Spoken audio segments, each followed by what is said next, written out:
Hi, everybody. Tim Hughes here. I'm the CEO and co-founder of DLA Ignite. With me today, I've got Neal Schaffer. And Neal is going to be talking about one of his new books, because he's a prolific writer, Maximizing LinkedIn for Business Growth, a practical guide to building your brand and driving results. Great little book, Neal. Thank you. Where can people find you? Sure. Well, Neal Schaffer is my name. So nealschaffer.com, Neal Schaffer on LinkedIn, Nealschaffer. And you could search for Neal Schaffer on bookstores like Amazon. Find me there as well. I would be surprised if people went to Google and they couldn't find you. Well, with Google's latest updates, you might be. I'm joking. Hopefully, they'll find me. So great. First question. You have written a lot of books. You've got your Digital Threads book, which you've got out about the same time. What was the inspiration behind the Maximizing LinkedIn for Business Growth? Yeah, great question, Tim. As you know, I wrote my first two books were about LinkedIn back in 2009, 2011. And I always had a free, what we call in the marketing world, a lead magnet, which is a free PDF that I maintained for many years called Maximizing LinkedIn for Business, about 50 pages long. And it was recently beginning to teach a new class here at UCLA Extension in Los Angeles on personal branding, how to become an influencer. It's an interesting curriculum, which sort of it, Mm. we talk about professional personal branding with LinkedIn, and then we look at the more B2C personal branding with the Instagram and the TikTok. And my students really resonated with LinkedIn, and even though they were there more for the Instagram and TikTok information, and one student in my class said, Professor, I took your advice, and I just received an offer for a job that's going to pay me $10,000 more. And seeing how the information resonated and that I was teaching a class on personal branding and that LinkedIn has really changed, I started looking at, well, what is out there on LinkedIn today? And I thought that there was a need for my voice out there in the market. Seeing that, Tim, we've been at this a long time, looking at LinkedIn and social selling. So giving a little bit of historical perspective, but also looking at what's new. That LinkedIn is it's younger. The working demographic is younger. We have new things like generative AI. The way that content rules the feed is very different than it was 5-10 years ago. So I decided to take that 50-page lead magnet, the freebie that I was handing out, and decided to expand it into this 100-page book. And originally, I was just going to put it out there for free. And since I was publishing this other book behind me, I thought, you know what? Why not put it up on Amazon at a discounted price? And it was almost like a test, but I got such good feedback that I'm working on expanding it into a paperback. So that was the inspiration, and that's how it came about. Because I mean, LinkedIn has changed. I mean, in the conversations that I've had with LinkedIn, they're already talking about, we now have the video feed, for example. But in the conversations I've had with LinkedIn as well, going back to what you said about your students, does LinkedIn have a narrative which they're saying, yes, you can be on TikTok and you can be on Instagram, but actually, when brands want to see you, they want to see a serious you, and then they'll go to LinkedIn. So you kind of, and so they're always saying that those people need to have a dual presence. Yeah, absolutely. And when I teach about influencers, they are entrepreneurs, right? At the end of the day, and I'm of the feeling that everybody's an entrepreneur, even if you're a salary professional. So to me, I couldn't agree more that everybody needs this professional personal brand. And what's really interesting, Tim, is that over time, that professional personal brand, maybe because of COVID and the way that we appreciate more of the authenticity and the rawness of people, the way that we present ourselves professionally at LinkedIn has changed as well. I mean, we would have never put up selfies 10 years ago, 15 years ago.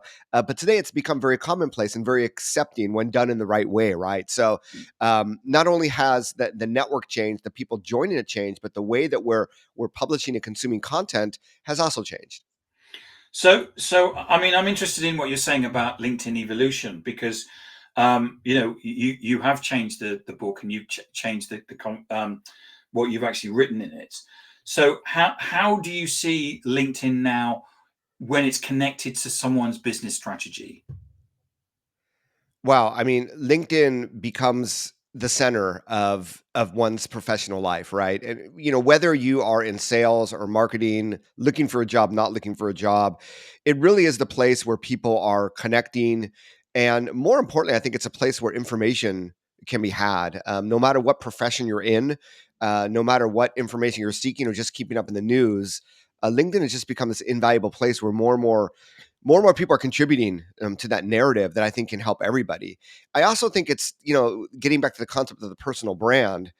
I tell my students, how many of you want to make, $100,000 a year, $200,000 a year, or $300,000 a year? And everybody raises their hand, right? And then I say, well, multiply that by, say, 35. And if you think about it, if you're 25, maybe you work until 60, 65. So let's multiply it by 40. So multiply $100,000 by 40, that's $4 million. And I say that's the value of your personal brand. And if you, by being proactive with your personal brand, especially on LinkedIn, can paint a picture that can raise that branding value 1%, 2%, 5%, there's a monetary value to be had there. And that's why I think it becomes really powerful, because it is going to be the place, whether we like it or not, it is the place where people are looking to hire people or do business with people that, whether if you're in professional services or let's say you're like a realtor, insurance sales, people will go there. And the way that they perceive your brand will affect, right, whether they want to work with you or not, and then how much they're going to pay you or not. So that's another important aspect that, we talk about, oh, you need a complete LinkedIn profile, but it really needs to be branded as an inbound marketing tool that will help you reach your objectives and hopefully help improve and increase your personal brand value. So, what do you see are the key strategies for building a personal brand? And I mean, we've kind of talked about the benefits, but what do you see as the building blocks then? Well, actually, this is the next book I'm writing, Tim. Speaking about being a prolific writer, I have analyzed, and I believe there's 15 different elements. And without going into all of them, when applied to LinkedIn, obviously you have your profile becomes the central place. And a lot of people focus on the textual, but there's a lot of visual elements that go into a profile. And we are visual animals. They say 90% of the information we process is visual. So we have that cover image behind us. We obviously have our professional photo. We have the featured images that are shown on our profile quite prominently that still a lot of people don't take advantage of that they probably should. So the profile obviously is something that we've been talking about that for 15 years. And I think that most people understand that, but perhaps the visual aspects, or, maybe I only want to talk about what I do now, but, digging more back into your previous experiences and, giving more of a complete picture of who you are. What are the various experiences, I think is also important. And it also feeds the search engine. It also helps you create this narrative, right? We come back in marketing and even in the sales, that storytelling is so important. And I think that people have a lot of stories to tell about their career, their profession, their history. And if you just limit it to the past 2 or 3 years, I think you miss out on a lot of really deep and insightful and valuable stories. So that's the profile piece. The profile is, you do it once, maybe you come back to it once every few months and check it out. But I think it's something that if everybody watching or listening spends an hour or two, I really think they can, and obviously reading Maximizing LinkedIn for Business Growth will help guide you through the process. I don't think it's like you don't have to pay someone to do it. You don't have to spend, a few days doing it. It really is like a 1 or 2 hour thing, I believe. But once you've done it, as you said, it's there. Exactly. What you do is you talk about optimizing your LinkedIn profile in the book, and I think that this it's great in the way that you're, as you said just now, it's not just about putting your current and your previous job, but basically to go back, because what we're looking for, if you think about what a buyer is looking for in effect your story. And for many of us, that can go back many years. But that, because ultimately what we're doing is, as a buyer, we're looking for trust in a relationship, aren't we? Exactly. And we do that now by checking you out online, whether you call it a personal brand or whatever. We always recommend people put their first jobs, Absolutely. because my first job was working in the restaurant, and I was washing up. But what happens is, if other people may see it and go, I was washing up as well, you've built a connection, haven't you? Yeah, it's Donald Trump at a McDonald's. It's the same thing. It resonates with people, and I agree 100%, Tim. I give the exact same advice. Even I've given. I go back to my high school. I've had high school classmates connect with me on LinkedIn. I go back to where I studied, abroad during my college. So all of that paints this unique picture of you, and it gives you the opportunity to talk about you. And Tim, I'd say, if I'm a buyer and I don't see enough information about your past, it sort of raises a question mark, right? Like, what are you trying to hide? So I also think it's important to give that full picture. And obviously, you want to paint it in the way that shows your best, that is aligned with your brand. But yeah, that's definitely the start. And I believe I began in the book as well that if you were going to build a website, you'd put a little bit of time into thinking about what's the design going to look like? What are you going to say? And the LinkedIn profile for most professionals is their website.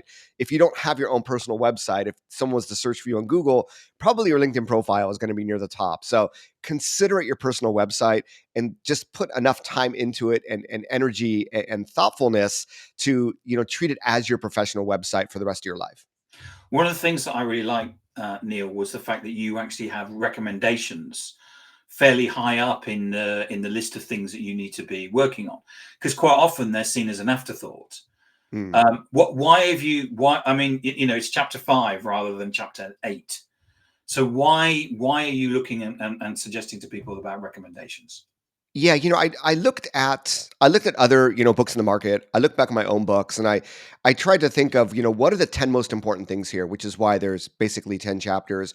LinkedIn groups for me is one that today not nearly as important as it was 10 years ago. And I know that LinkedIn are constantly trying to revive it. I don't think it's there yet. So it's like, you know what? I made the strategic decision to leave that out. But recommendations is always something I come up with because a profile alone is not enough. The recommendations give the credibility, give the social proof that is instrumental in building a personal brand, right? And you don't have to be perceived as a thought leader per se, but if I am looking at two different profiles, deciding who I want to do business with, one has 10 recommendations, one has zero. As human beings, the concept of social proof, we're going to tend to look more at the person that has more recommendations, right? The same reason why we see a post that has a lot of likes, a lot of comments, it immediately draws us compared to something that has no likes or no comments. So absolutely. I tell people, if you've been in business 5, 10, 15, 20 years, especially if you're in sales, how could you have no recommendations, right? They really do back up from a third party perspective, who you are and what you do. And yes, LinkedIn used to have this all-star rating on the profile. Oh They, yes, I did. Yeah. they recommended you had 3 recommendations, and I still use that as a core. Obviously, the more the better, but yeah, it really is that important. And especially if you work in a really niche industry. I mean, I used to work in an embedded software industry where pretty much everybody knew each other. And imagine getting some key recommendations from some senior executives in that industry.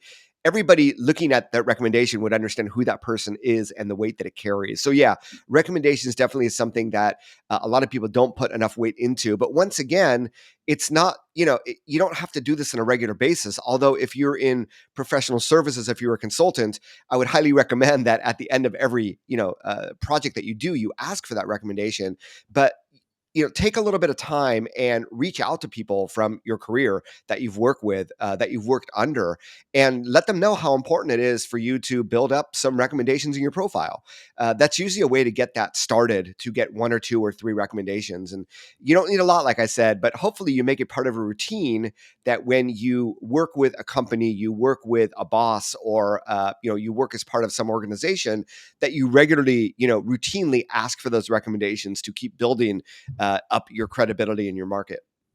You also talk in the book about building relationships through interaction. So Yeah. talk So to us about that. yeah. So I think this is where most people they build the profile and then that's it, right?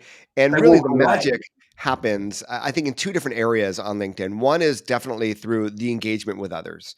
And the whole thing is that you're at this big party and you can just have a profile and just be standing there static, or you can go out and reach out and start talking with people. It very much like a networking party. So, Yeah. or networking event. You know, engaging gives you the ability, it gives you an excuse to talk to someone that you might want to know. They could be a influencer or content creator in your industry. They could be someone working at a company that you want to sell to or engage with. But really, that's where the relationship building begins and the learning begins. And if you're on LinkedIn and not engaging with anybody, then you really miss out on the opportunities. And I'd say, Tim, it really begins with just engaging with your own network, keeping top of mind so that when someone in your network says, you know what, we're looking for a company to come in and launch a social selling program, they'll know to contact him because you've been top of mind. You've been engaging with them. They've seen your name in their notifications. They've responded to your comments. So, every day going into your newsfeed and just regularly, engaging with your network is a great place to start. And I'd say once you feel comfortable doing that, then it's more strategically. I mean, if you're in sales, it's obviously with prospects and current customers, but strategically reaching out and getting into this habit of just like you read the newspaper, wherever you read it every morning, of sending out, keeping in touch with your network, seeing what's going on, how you can help people, but also sending those engagement signals can really help in that top of mind with your current network and building relationships with your future network. You also talk in the book about creating content that resonates on LinkedIn. So give us some advice about creating content. Yeah, this is the hardest one because most professionals are not natural content creators. And when I give my trainings on LinkedIn, what have you, this is the one where people are like, I have no time for any of this, right? And I totally understand it, which is why I tell people, the content really, if the engagement gets you seen with your network and with potential clients and people in your industry, the content really exponentially does that for you. So getting started with content, in the book I break down there's all different formats of content. And if you think about it, you have textual comment, which is I'm just going to say something. You have link-based content. And sometimes what a lot of employees do is they share the content coming from their employer's company page. And that's a really, really easy way to start, engaging with content. I would recommend if you do that, that you actually put your own comment as to why you're resharing that. Why is that news so important? But that's an easy way just to get started. And what we're finding, Tim, is that compared to other networks, we're finding that a lot of content, maybe you've seen it as well, and those that are viewing and listening as well, that often in your network, you see that someone in your network has liked or commented on a post from a second degree connection. In other words, you're not even connected with this person and you're seeing their content in your feed. This is called virality, right? This is what Facebook used to be 15 years ago, that if you liked someone's Facebook page and their content, it would go out to all your friends. And obviously that no longer happens. But on LinkedIn, it's really the only network where this still happens. And therefore, that comment that you put out there, or content, excuse me, might be liked or commented by someone in your network and then go out to more people outside your network, exposing you and your thoughts. So the reshare of the company page post, the easiest. The text, that's just what your thoughts for the day, a reflection on a recent work experience. Obviously, if you're at an event, especially a company event or a conference, visuals do really, really well on LinkedIn. In fact, I know you mentioned that LinkedIn has a dedicated video feed. I think some people are seeing tremendous success with that. But generally speaking, I think that images and especially carousels of images do well as well. Link-based content obviously not doing so well. And then we have videos, right? And I do not expect every professional to be able to be creating videos. Although I will say, as we skew younger and younger in demographic, how many professionals have ever created a video for Facebook or for Instagram?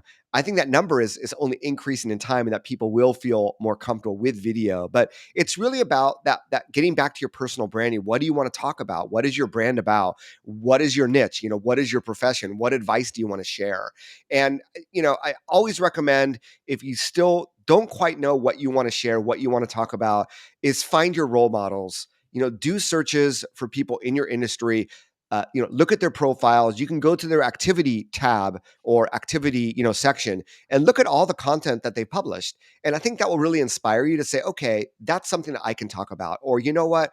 I would talk about this in a different way. And hopefully that gets you inspired to talk about something that's relevant to you. Because I don't know about you, Tim, but when I give these presentations, I always try to find examples of LinkedIn content posted by professionals in that specific industry. Yeah. right? And I think once people see that, the light bulb goes on that goes, oh my gosh, I could be doing this and I could be gathering the engagement that these other professionals are gathering. Because, naturally we all have stories, we all have experiences, we all have a lot to share. It's just a matter of putting that into that format, that electronic format on LinkedIn and publishing it out to the world. Yeah, I agree. I think what you're doing is that you're giving people, what you need to do is show them people like you, because quite often people will look at people like us, Neal, and go, well, you've written so many books, da da da da, your way, and I'm down here, Yep. or if you go, well, that's a B2C example, and I'm B2B, then Yep. you need to give them examples of, say, you're in B2B, you're in retail, look what these people are doing. Exactly. Neal, thank you so much for coming on and talking about your or one of your new books. Tell us where we can get it. So it's Maximising LinkedIn for Business Growth, a practical guide to building your brand and driving results. Yes, currently only available in ebook. I am, as we speak, expanding it to become a paperback and audiobook. But for the moment, it's only available electronically, but available at Amazon. It's available worldwide. It's wide distribution. So wherever you buy ebooks, you should be able to find it. And where can we find you? Once again, Neal Schaffer, NealSchaffer, nealschaffer.com, linkedin.com/in/Neal Schaffer. And I also have a podcast called Your Digital Marketing Coach if you're a podcast listener. Excellent. Neal, thank you so much for coming on, and thank you for writing another great book. Well, thank you. It's been an honor, my friend. Thank you so much. Thank you so